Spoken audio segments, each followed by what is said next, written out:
The Hippie Photo of Doom, a short story by William Hrdina. There is a photo hanging in my kitchen. It sits nestled just above the thermostat in the narrow space of the wall between the bathroom and the office. Here is a picture of the picture. As you can see, it's in a nice, flat black frame with complementary blue matting. I gave the photo to my wife Vicky on our first married Christmas together. I know, that's all very cute. But why, you ask yourself, would I want to sit and listen to a story about some guy's Christmas present? Well, you wouldn't. Unless you're one of those people who likes that kind of thing. But I, personally, am not one of those people. Trust me, there's more to the story, and it's not particularly Christmassy either. Anyway, Vicky and I first came across the photo when we were putting around on the internet, looking at old concert photos and promotional posters. Vicky and I are both Deadheads, and so we were, predictably, looking at the Grateful Dead stuff in particular. Just in case you can't help yourself, feel free to insert your favorite dirty hippie joke here. Still, you have to give the Dead credit. They appreciated the craftsmanship behind a really solid concert poster, and the philosophy behind the transmission of legends via both art and music. Most bands are lucky to have a single iconic image attached to them. The Dead have like 20. Dancing Bears, The Steal Your Face, The Terrapin Turtles, and Birth of the Skeleton. Indeed, the linking of sublingual images to... Sorry about that. Sometimes a philosophy degree is more trouble than it's worth. The point is, when Vicky saw the photo, she recognized it immediately from when she was on tour. There was this one particular vendor she kept seeing in the lots as the hippie nation made its way across the country, who had this exact same picture for sale. All tour long, Vicky wanted to buy it, but she was characteristically too broke to buy anything larger than a garlic grilled cheese. Nothing out of the ordinary there. Being broke is just one of the downsides to touring when you're not drawing your money out of a trust fund. When she saw the picture, Vicky grabbed my hand and pointed at it, pointing it out of the clutter of images filling the screen. "I know that photo," she said, tapping directly on the screen. "See if you can make it bigger." I clicked on it, and a slightly larger, but still too small image popped up. Because the site we were looking at was selling the photo, we couldn't make it any bigger or save it to My Pictures. We tried different tricks for a minute or two to accomplish this normally simple goal, but finally gave up. I knew immediately I would be purchasing this picture for her for Christmas, so I clicked away from the page as quickly as I dared, and did my best to get her to forget we'd ever seen it. Thankfully, this was April, so she had plenty of time for it to slip her mind. The photo shows people dancing in a Grateful Dead concert. For my wife, this photo captures the essence of a Dead show better than any other she's seen. Having studied it fairly extensively at this point, I couldn't agree more with her assessment of the photo. It really is fantastic. There's dust flying around, two shirtless guys in the foreground are dancing around, their backs to the band with completely blissed out looks on their faces.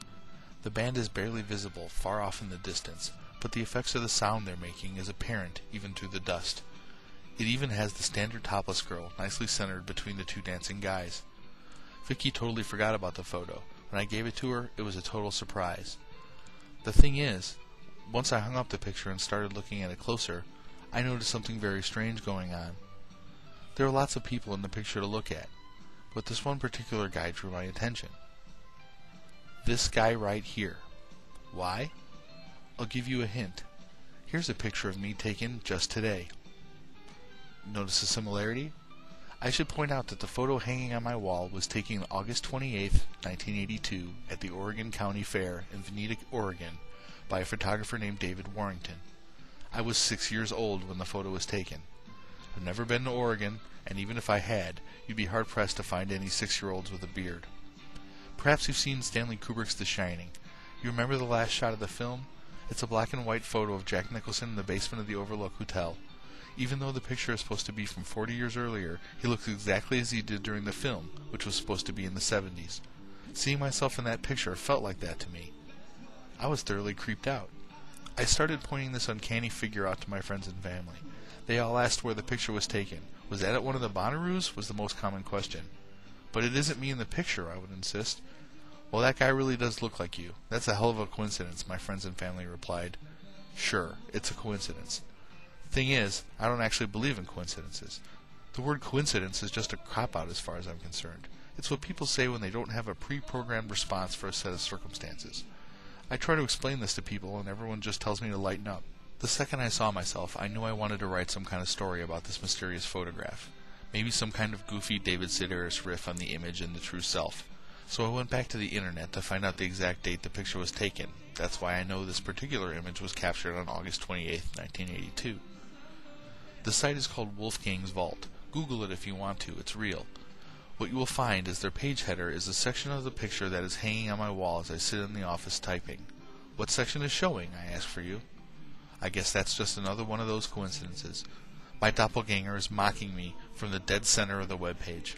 I'm trying to be jokey here because there are a number of events that have transpired since that have scared me in a very non-hippie way. I'm writing this account of what happened to me 3.5 months after seeing myself in the picture for the first time. Stop screwing around, Vicky told me 2 months ago when I tried to explain the latest freaky occurrence with the Vault website. You write sci-fi. Stop pretending to be Stephen King. True enough, but listen.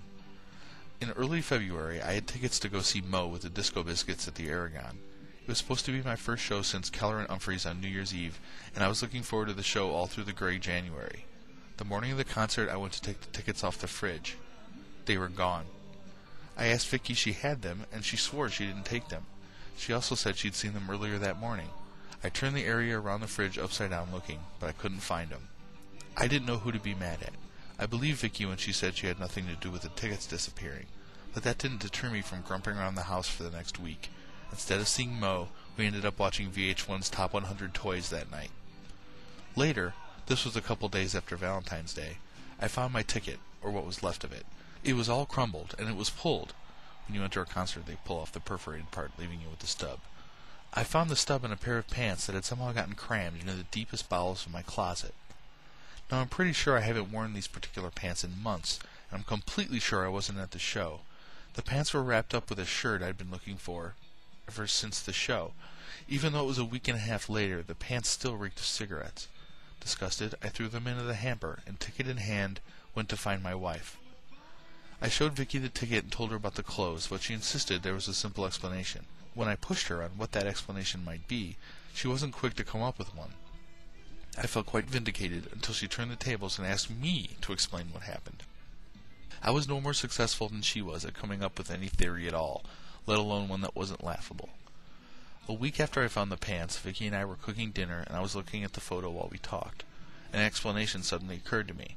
I realized it wasn't the most likely explanation, but what if it was this version of me that stole our tickets and went to the Moe show without us? I asked Vicky. What version are you referring to, honey? She asked. The one in the photo.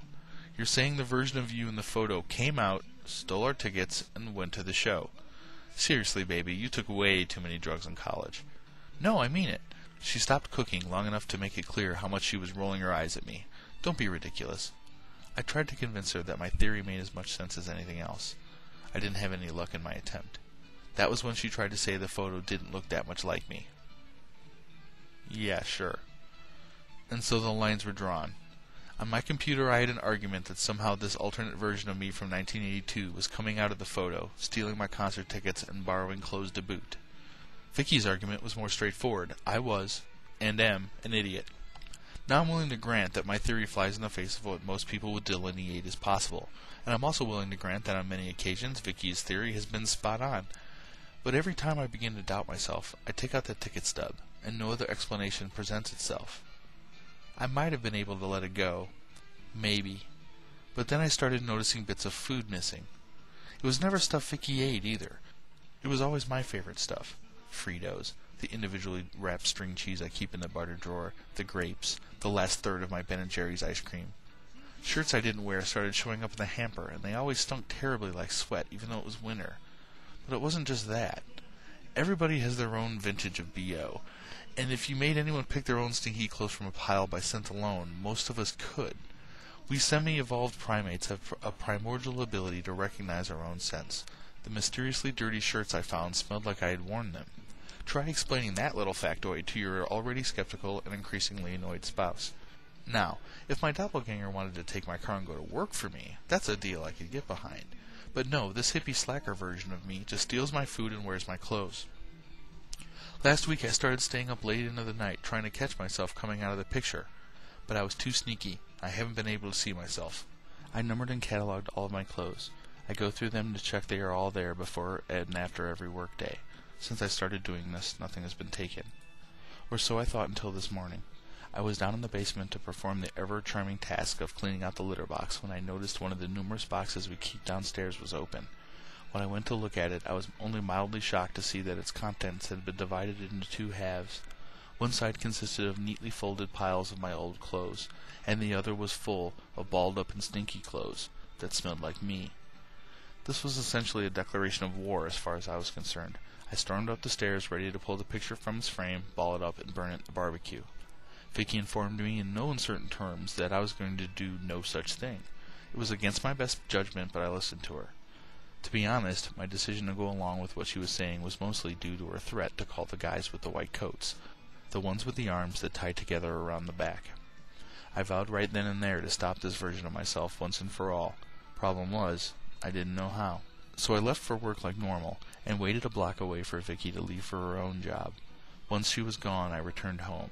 As soon as I was in the front door, I was yelling, "Okay, you son of a bitch, you come out of that photo and face me like a man. No more of this sneaking around shit." I stalked right up to the photo and stood right in front of it. Even though I'd been ranting and raving about it to myself nonstop for the past couple of weeks, I gotta admit I was completely taken by surprise when two perfectly articulated human arms reached through the glass of the frame and dragged me in head first. The next thing I know, I'm looking out at this photo at my kitchen. The Grateful Dead are playing the show opener, Bertha, and I'm the only person in the place who knows the song is going to blend nicely into Minglewood Blues. I've actually listened to the show before on archive.org, and I recognized it immediately. It's really there, go check. I'm writing this story on a series of rolling papers I borrowed from some old hippie guy with a voice like a pile of gravel and a pair of overalls covered in what seem to be hundreds of pockets. When I look out on the horizon, I can see the rectangle and into my kitchen. I could see me, now freshly showered, smiling into the photo at me. The bastard waved sarcastically. I flipped me off. I hope you enjoyed the hippie photo of doom.